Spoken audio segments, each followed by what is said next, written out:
الحمدللہ رب العالمین والصلاۃ والسلام علی رسول کریم اعوذ باللہ من الشیطان الرجیم بسم اللہ الرحمن الرحیم ارأیت الذی یکذب بالدین فذلک الذی یدعو الیتیم ولا یحض علی طعام المسکین فویل للمصلین الذین هم عن صلاتهم ساہون الذین هم یراؤون ویمنعون الماعون۔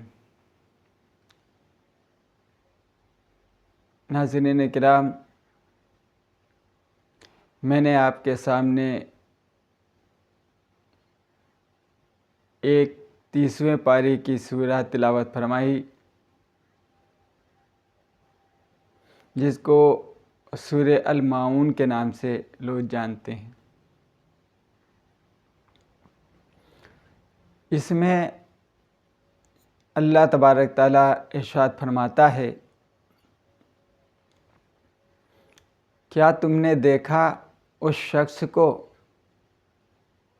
جو بالدین کی تکذیب کرتا ہے؟ وہی تو ہے جو یتیم کو دھکے دیتا ہے، مسکین کو کھانا کھلانے پر نہیں اکساتا۔ پھر تباہی ہیں ان لوگوں کے لیے جو اپنی نمازوں سے غفلت برتتے ہیں، ریاکاری کرتے ہیں اور معمولی ضرورت کی چیزیں لوگوں کو دینے سے گریز کرتے ہیں۔ یہ اس کا ترجمہ ہے۔ قرآن مجید میں دو طرح کی صورتیں ہیں، ایک مکی اور دوسرے مدنی۔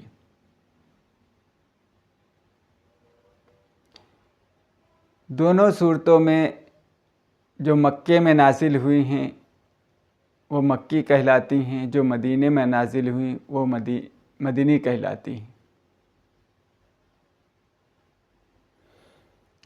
آئیے اس کی تشریح میں ہم چلتے ہیں۔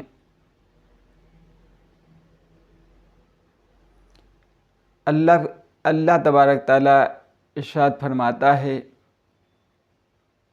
پہلا لفظ اس سورہ کا جو ہے وہ آ ہے، الف کے اوپر جبر رکھی ہوئی ہے، اور یہ کیا کے معنی دیتے ہیں۔ کیا، جیسے ہم دیکھتے ہیں الم تر کیف میں بھی آ لفظ ہوتا ہے اور پھر اس کے بعد لم ہوتا ہے، اس میں بھی کیا تو نے دیکھا، الم تر کیف فعل ربک باصحاب الفیل، کیا تم نے دیکھا ہم نے ہاتھی والوں کے ساتھ کیا کیا۔ تو کیا کا معنی یہ دیتا ہے، کیا۔ پھر دوسرا لفظ ہے رأیتا، جس کو دیکھنے کے معنی میں بولا جاتا ہے۔ جیسے ہم لوگ کہتے ہیں رأیتا ہاذہ الشاۃ،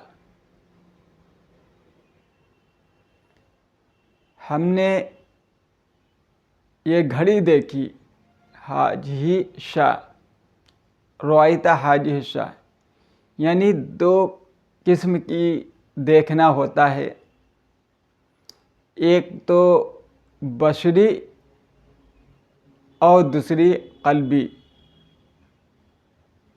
تو بصری کے معنی میں آتے ہیں،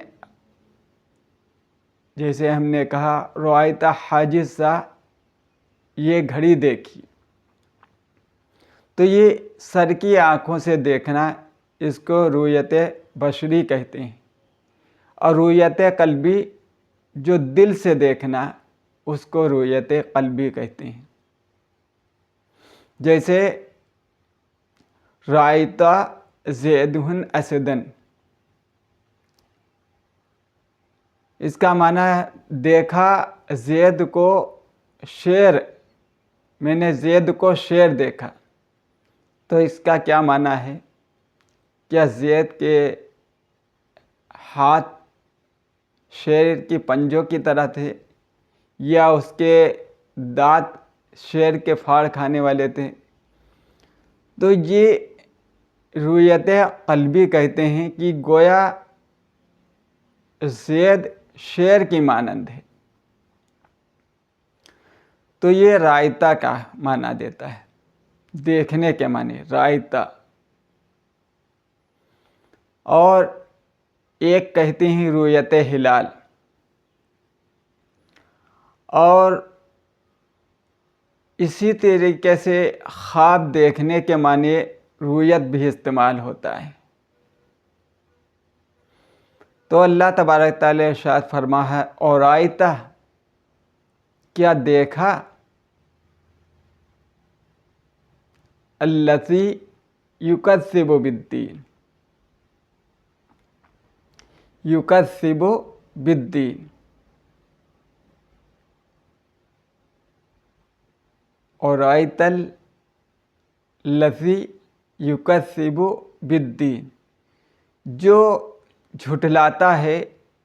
لذینہ یہ جمع کے لیے بولا جاتا ہے، لذی جو واحد کے لیے بولا جائے، لتی عورت کے لیے بولا جاتا ہے مؤنث کے لیے، اور لذی دراصل مذکر واحد کے لیے بولا جائے. لذینہ دونوں کے لیے بولا جاتا ہے. تو لذینہ جمع کا صیغہ ہے، لذی واحد کا صیغہ ہے. تو اس میں اللہ تبارک تعالیٰ ارشاد فرماتا ہے کیا تم نے دیکھا جو تکذیب کرتا ہے، جھٹلاتا ہے. جھٹلانے کے معنی جیسے قرآن مجید میں سورہ یاسین کے اندر فرمایا گیا ہے وما انزل الرحمن من شیء ان انتم الا تکذبون. یہ اس وقت کا تذکرہ ہے جب ایک اللہ کا نبی آیا، پھر دوسرا آیا، پھر تیسرا آیا اور کہا ان کی بات مان لو، تو انہوں نے تینوں کو جھٹلا دیا اور کہا اللہ نے، رحمان نے کچھ نازل نہیں کیا. وما انزل الرحمن من شیء، رحمان نے کوئی چیز نازل نہیں کی. ان انتم الا تکذبون، اور تم جھوٹ بولتے ہو. تو یہاں جھٹلانے کے معنی میں آتا ہے کسی بات کا انکار کر دینا، جھٹلا دینا، اس کے لیے تکذبون کا لفظ استعمال ہوتا ہے. کذب جس کو ہم لوگ جھوٹ کہتے ہیں، تکذبون. تو یہ جھٹلانے کے معنی میں آیا.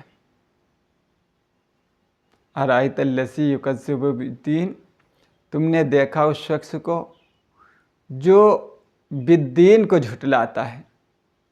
بالدین کیا ہے؟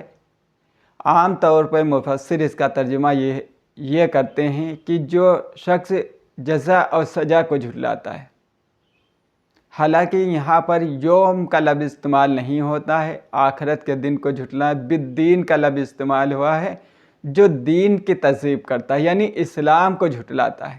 اسلام کے اوپر اس کا عقیدہ نہیں، اس کا اعتماد، اس کا بھروسہ نہیں، یہ معنی دیتا ہے.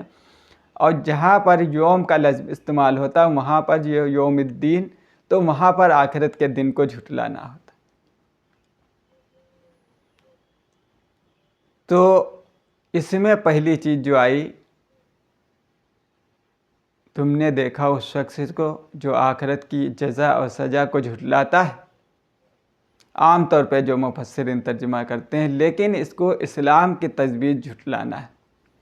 پھر آگے اللہ تعالیٰ ارشاد فرماتا ہے فَذَلِكَ الَّذِي يَدُعُ الْيَتِيمَ. یہ فے کا لفظ جب استعمال ہوتا ہے تو پہلی جو سلسلہ تقریر چل رہی تھی اسی کے تعلق سے اس میں بات ہوتی ہے. جیسے اللہ تبارک تعالیٰ نے ارشاد فرمایا کیا تم نے نہیں دیکھا ایسے شخص کو جو اسلام کی تکذیب کرتا ہے، پھر اس کی جو کمیاں ہیں وہ اللہ تعالیٰ گناتا ہے. کیا کمیاں ہیں؟ فَذَلِكَ، ذالکہ، فا الگ ہے، ذالکہ الگ ہے. تو وہ تو کیا ہے؟ ذالکہ، جھٹلاتا ہے۔ فذالک الذی ید الیتیم یحض علی طعام المسکین۔ تو اللہ تبارک تعالیٰ نے دیکھیے دو قسمیں ہوتی ہیں عبادت کی، جس کا حق ہوتا ہے وہ دو قسم کے حق انسان کے اوپر ہوتے ہیں۔ ایک ہوتا ہے حقوق اللہ، جس کا اللہ کا حق ہوتا ہے، دوسرے ہوتے ہیں حقوق العباد، جو بندے کا حق ہوتا ہے۔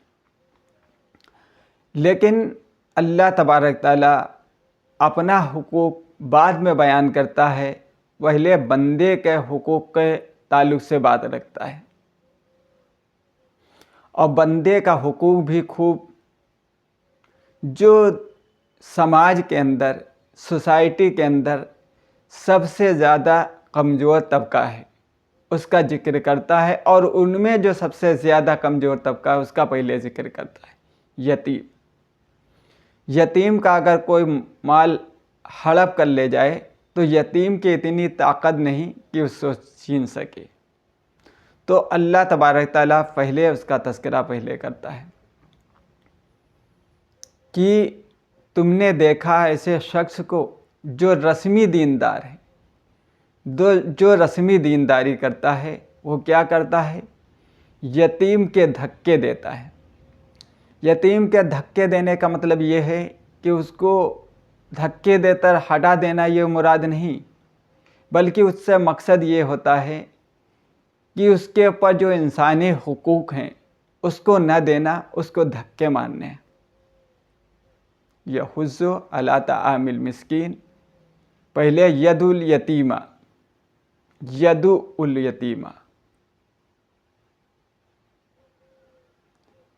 یہ لفظ وہاں پر استعمال بھی ہوا ہے جب اللہ تعالیٰ ارشاد فرماتا ہے کہ قیامت کے دن فرشتے مجرمین کو دھکے دے کر لے جا رہے ہوں گے، وہی لفظ یہاں پر بھی استعمال ہوا ہے کہ دھکے دینا یتیم کو۔ اور یتیم کیا ہوتا ہے؟ یتیم کی بڑی ذمہ داری ہوتی ہے۔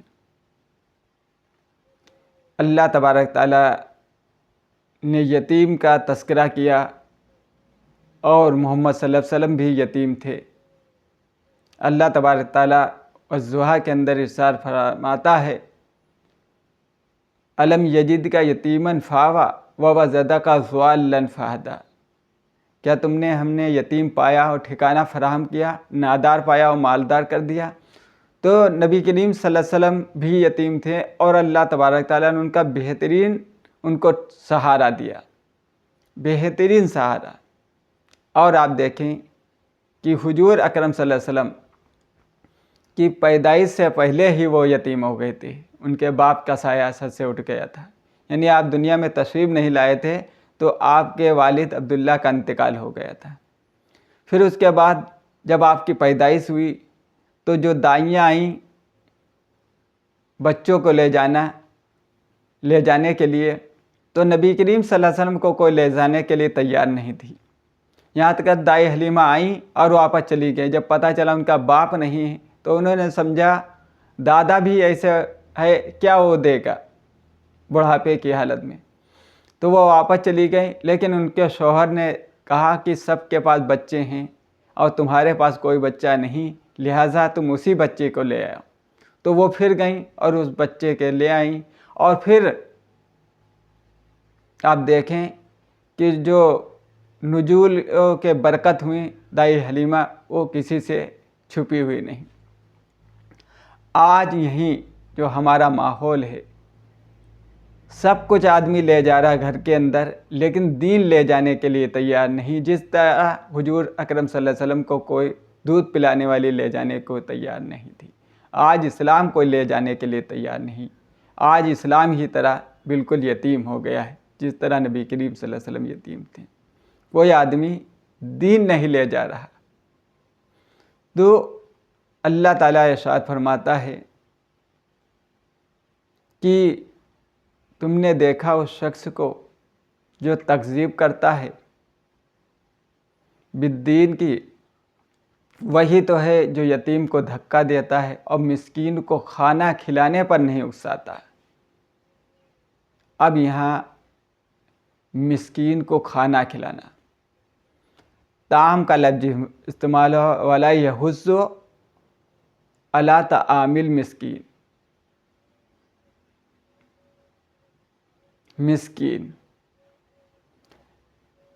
مسکین کا مطلب یہ ہوتا ہے کوئی شخص، یہاں پر یہ مراد نہ لے کہ روز کوئی آدمی پریشان ہے، اس کے گھر سے ٹفن باندھ دینا، یہ اس کی مدد کرنا ہے۔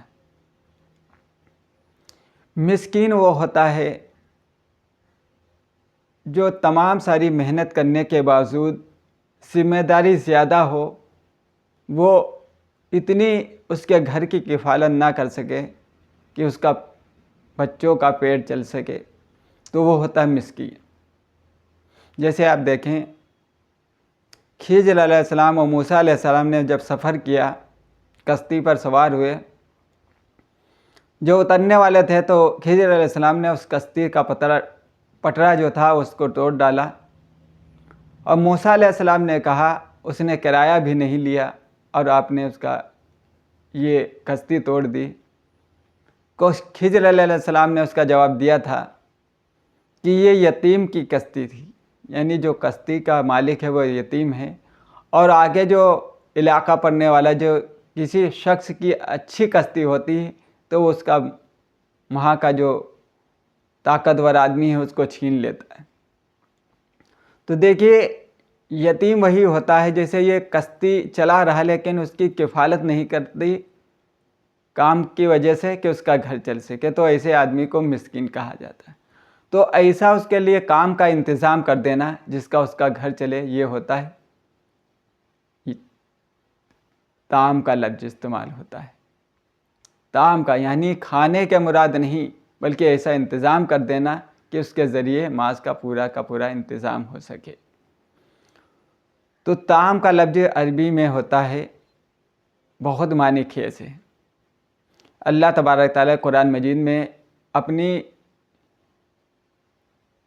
اپنے واحد ہونے کی، اپنے رب ہونے کی دلیل طعام سے بھی دی، کہ اس میں اللہ تعالیٰ نے فرمایا کہ مریم اور عیسیٰ علیہ السلام کے بارے میں فرمایا کہ یہ دونوں کھانا کھاتے تھے، یعنی دونوں کھانا کھاتے، یعنی جو لوگ کھائے وہ معبود نہیں ہو سکتا، جو کھانا کھائے وہ معبود نہیں ہو سکتا۔ تو اللہ تبارک تعالیٰ نے اس تعلق سے اس بات کی دلیل دی کہ کھانا کھانے والا معبود نہیں ہو سکتا، جو حاجت مند ہو، کسی چیز کی ضرورت پڑے، وہ آدمی معبود نہیں ہو سکتا۔ جسے لفظ آیا ہے، ہر طعام کا لفظ استعمال ہے، کلون الطعام، دونوں کھانا کھاتے تھے، کلون الطعام، تو اس وجہ سے یہ لفظ استعمال ہوا ہے۔ تو یتیم کے بارے میں، مسکین کے بارے میں اللہ تبارک تعالیٰ نے بہت ساری فضیلت بیان کی، اور سب سے زیادہ ہر چیز میں اس کا تذکرہ کیا۔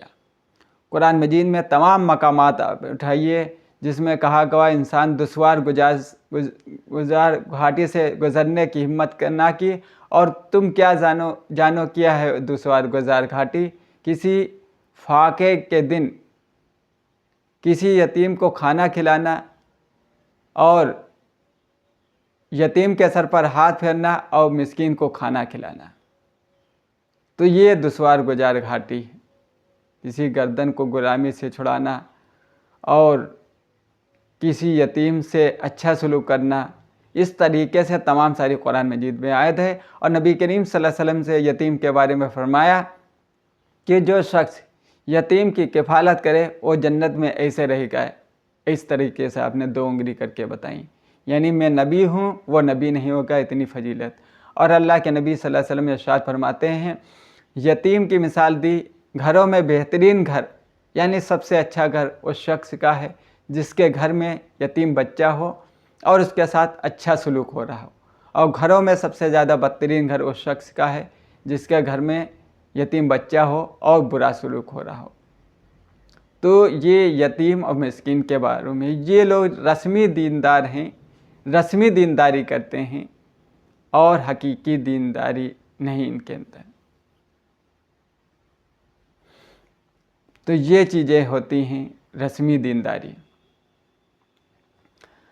دو تذکرہ کرنے کے بعد اللہ تعالیٰ نے ارشاد فرمایا آگے، اب آئیے ہم پیچھے سے دیکھ لیں، کیا دیکھا تم نے اس شخص کو جو تکذیب کرتا ہے بالدین کی، اسلام کے تکذیب کرتا ہے؟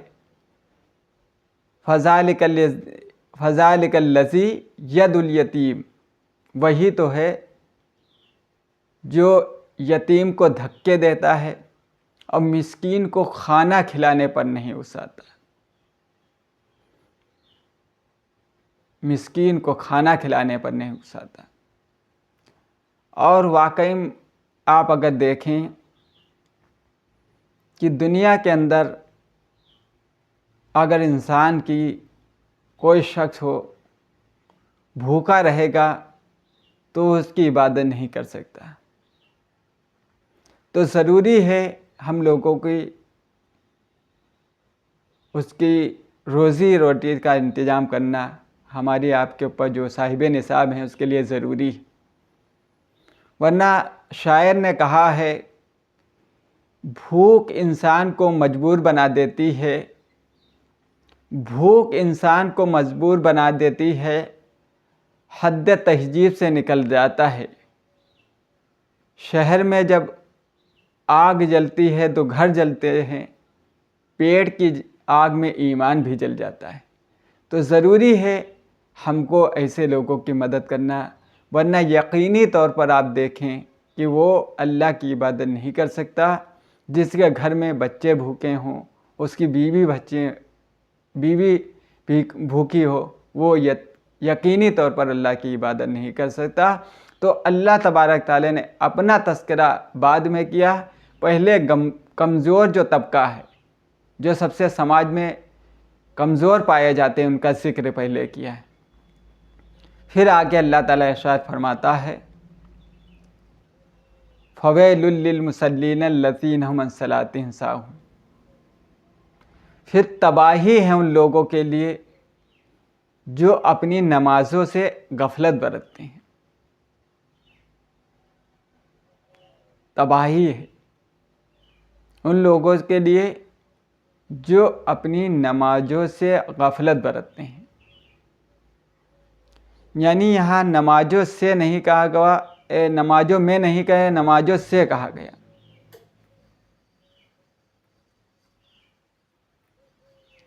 یعنی کہنے کا منشا یہ ہے کہ آدمی اگر نمازوں میں کہا جاتا تو اس سے یہ مراد ہوتا کہ ہم لوگ نماز کے اندر جو کمی کرتے ہیں، ہمارا دھیان ادھر ادھر رہتا ہے، اس سے یہ مراد ہے، یہ لاپرواہی۔ لیکن نمازوں سے کہنے کا منشا یہ ہے کہ جیسے ہم لوگ وقت پر نماز نہ پڑھنا، تاخیر سے پڑھنا، جماعت ہو جائے تب آنا، یا 1 یا 2 رکعتیں نکل جائیں اس کے بعد آنا، یہ سب چیزیں ہوتی ہیں نمازوں سے غفلت برتنا۔ اور نبی کریم صلی اللہ علیہ وسلم ارشاد فرماتے ہیں، منافق کی نماز بھی اس طرح ہوتی ہے، بیٹھا وہ سورج کا انتظار کرتا ہے، اور جب سورج ڈوبنے کے قریب ہوتا ہے تو 4 ٹھونگے مار لیتا ہے۔ تو نماز کے اندر شروع سے شرکت کرنا یہ ضروری ہے، تب ہمارا دل لگے گا، پوری طریقے سے اطمینان اس کو حاصل ہوگی۔ ورنہ نماز ہم پڑھیں گے، اللہ تبارک تعالیٰ نے وہاں 2 تذکرہ کرنے کے بعد اب عبادت کا ذکر کرتا ہے۔ جو لوگ رسمی نمازیں پڑھتے ہیں، یعنی ان کو ٹال مٹول پر پڑھتے ہیں، جیسے منافق کی نماز تھی، منافق اس طریقے سے پڑھتے تو ان کو نماز میں وہ شریک ہوتے تھے، لیکن ان کے لیے بہت بھاری گزرتی تھی، اور خاص کر عشاء اور فجر کی نماز تو بہت ہی بھاری تھی۔